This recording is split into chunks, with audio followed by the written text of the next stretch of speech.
video that I've been wanting to add to the mix here. Another label focus, label appreciation, and a counterpart to the feature I did on the 9/9 label a couple of years ago now, parts 1 and 2. I'll link to that below, but this is the Neutral Records focus and sort of deep dive, we'll say, not too deep. Label slaughtered by the experimental no-wave Avant Garde composer Glenn Branca. Started in the year, I guess, 1982, and essentially started to capture what was happening in the no-wave scene in the Lower East Side, New York City. And his primary goal was giving, bands who were sort of new in that scene or up and coming, like a voice or a venue for their music, as it was getting some attention and airplay. Well, I should say attention and just sort of an audience. Now, Branca recorded for the 9/9 label 2 releases, released in 82 and 81. However, the 9/9 label, headed by Ed Bahlman, which was doing similar to what Neutral was doing, although a little bit different. 9/9 was doing, post-punk, disco, dub, and sort of white funk, you might say, with Liquid. Branca wanted to start Neutral as a place to sort of really focus on more of the Avant Garde specifically, and no wave. But even more so, the 9/9 passed on releasing a record by a group we all know, and Branca used the Neutral as his launching off point to release the first record by Sonic Youth. Now, this is the Neutral pressing, which I finally just got, as you can see there. Later reissued on the SST label. Recorded at Radio City. This is with the original drummer Richard Edson. It shows the band really in post-punk mode and very focused and taut at that. 6 tracks, recorded in the winter of 82 and into 81 into 82. Engineered by Don Huenberg, and originally released on Neutral. Glenn Branca, his label. Now, I will link to a couple of different. There's not a lot of information on this label, but there is an interview with Ed Bahlman of 9/9 Records and WNYU, and it's really more about Glenn Branca's records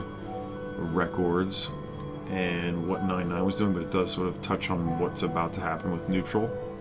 And then a few years ago, academia, something from a lecture, as Glenn Branca passed away a few years back now. The archive of Branca and Neutral Records was purchased and was being sort of examined in this interview I saw, and it talks about the records on the label and sort of, gets into some of the things that have never been discussed really for the label. Branca passed away in 2018, and so that's when the archive moved. But anyway, Branca wanted to he started hitting right away with other records on the in the no wave scene. Sort of hard to really call it scene. I mean, it was, but none of these bands really sounded quite the same. They all kind of had their own feel. Branca would release this, which was his first LP for his own label, Symphony No. 3. And also, I want to add, a lot of these records are very inexpensive. Not the Sonic Youths, but this one you can still get for under $30. Music for 127 intervals of the Harmonic series. This features Craig Bromberg, Margaret DeWeese, Barbara S., we'll talk about her, Michael Girard, we'll talk about him, Axel Gross, Jeffrey Glenn, Greg Lutzen, Amanda Lynn. A lot of these people turn up on these records. Thurston Moore, Lou Ronaldo, Stephen Weischer, Dan Witz, and Arlene Schloss. This is recorded in June of '82, and it was a project to realize a pure tuning system for orchestral and chamber ensemble works. So this is all based on alternate tunings, and quite beautiful, quite amazing. I'll show you the labels.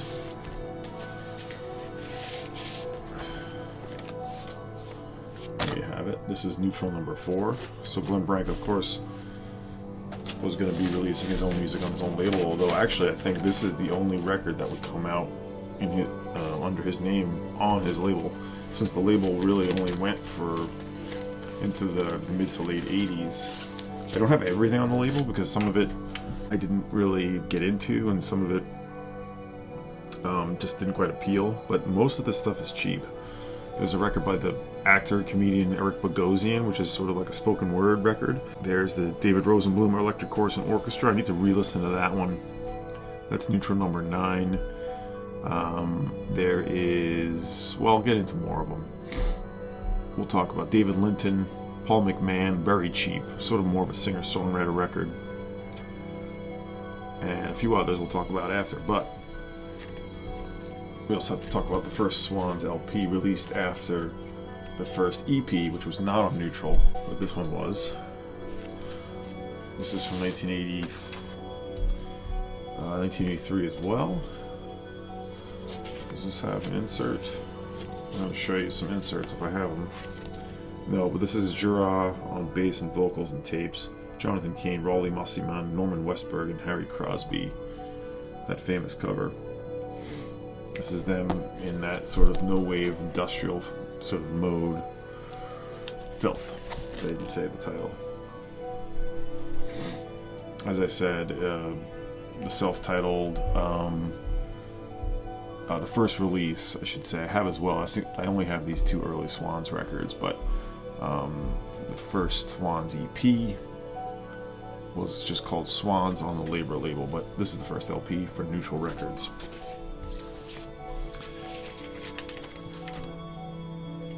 Neutral 11, so this is a little bit later.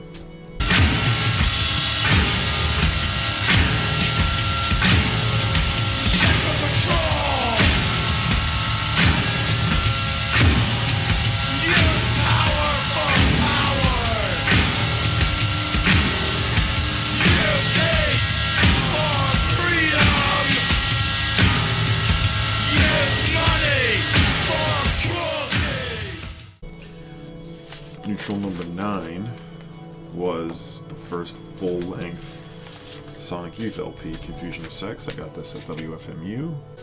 I had it later pressing, the custom labels there. Neutral 9, and this is definitely almost a step, I wouldn't say a step back for Sonic Youth, but it's a step sideways. Like the first EP, they're definitely more rhythmic and sort of vibrant. This is a different feel. It's a little more harsh, a little more sort of chaotic. This is the insert, lyric insert. You know, this picture's always pretty gnarly. But it does feature a different drummer, Jim Scalvunis, who would work with a number of other bands, and this is the only Sonic Youth release he appears on off the top of my head. Bob Burt would come after this, and then later Steve Shelley, but this is definitely Sonic Youth at their sort of most harsh, I'd say. There's a companion EP, which I got as well recently, Kill Your Idols, but Confusion of Sex, from 1983 as well. Big year for Neutral Records. And what we're listening to right now, and to get to some of the sort of more left field stuff, I just bought this for like $10 sealed. Michael Byron title, the composer who's still composing today. This is the entrances and title for Small Orchestra. What we're listening to, title for Small Orchestra, and then title entrances for 4 pianos on the first side. But what was so cool about this was to open up sealed and see this. How great! A little catalog.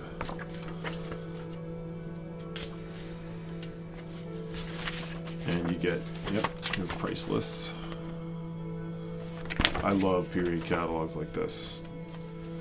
So they're all basically $6 or $7. This is a Gunter Bruce head painting.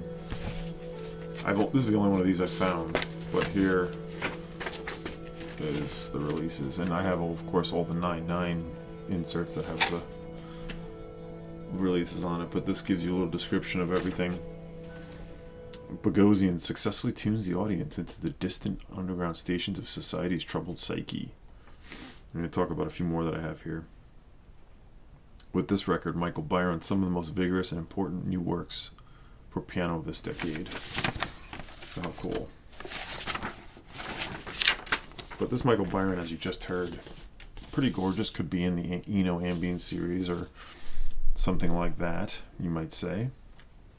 That featured Shem Guibbery, violins and viola, Jean LeBlanc, violoncello, Tony Garnier bass, Chris Berg pianos, Peter Gordon polyphonic electric keyboards, and of course Michael Byron.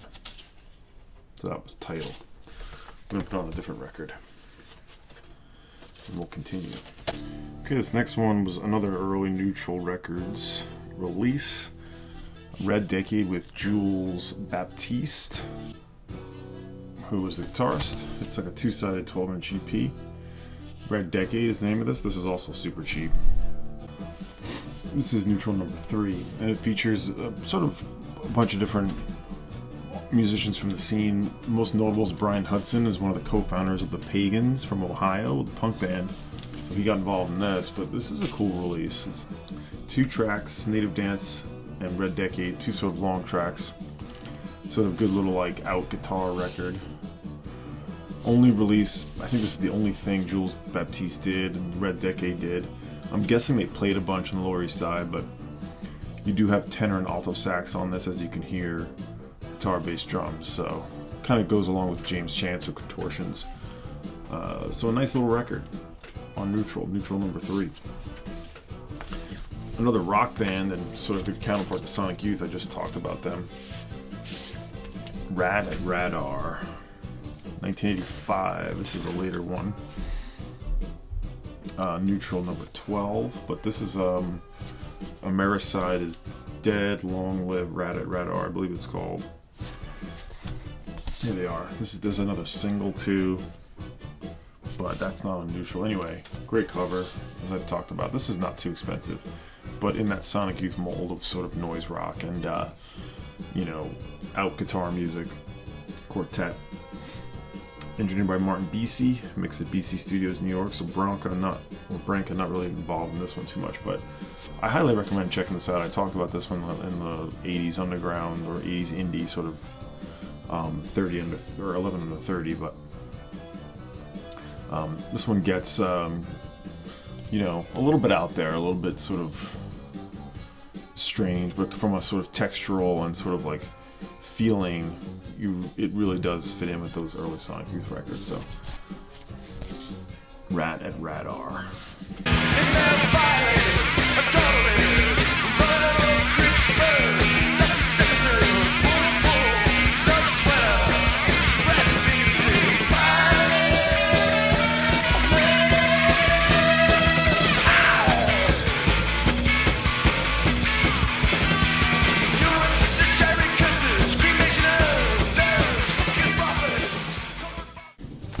Here's a personal favorite, a couple more.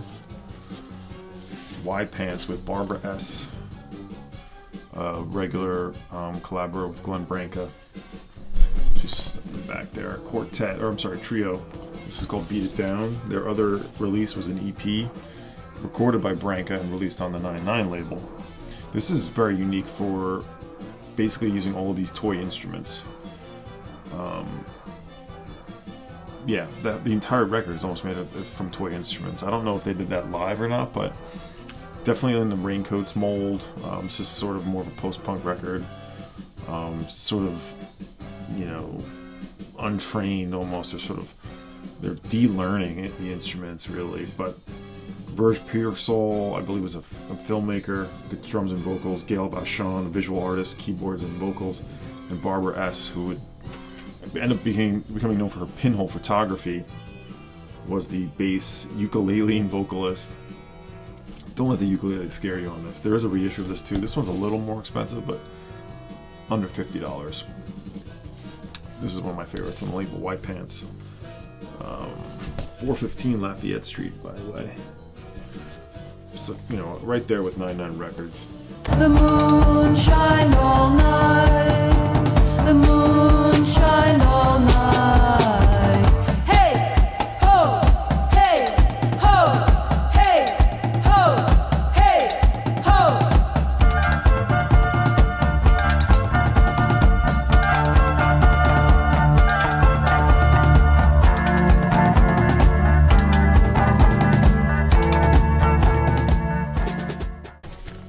These are the labels on that. And the last one is a soundtrack that I have. This features Lydia Lunch, Richard Edson of Sonic Youth, John Lurie's on this, but it's a soundtrack with Vortex. Beth B and Scott B's Vortex. I've never seen the film, obviously, but Lydia Lunch does turn up here a bunch. Jonathan Schneider, and as I mentioned, John Lurie on saxophone. Yeah, this kind of has that sort of Lower East Side jazz feeling, feel to it. I'm guessing this movie's either on YouTube or not even available to see it all, but a cool one. This one I just recently got too, so it's hard to give you a full rundown of it. Jeff Lone is also on this, who had a record out on a different label, which is kind of good, but only half good. I never bought it because it didn't quite wow me in that way, but Jeff Lone, Lohn, he's on this too. There's a lot of names of this sort of scene that you might recognize. Cool one though. This is definitely for people looking for like cheaper, no wave, abstract experimental records of the time. I recommend this Vortex.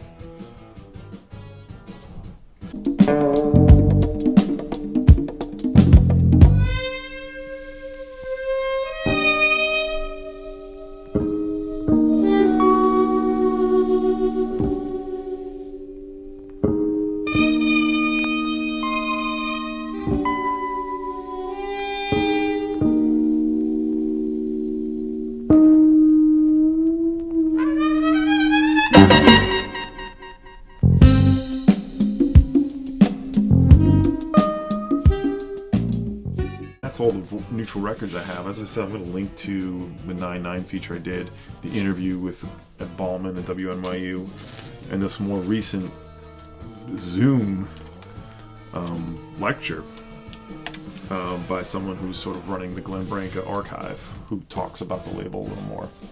There's a couple of rare things on here. Well, not rare.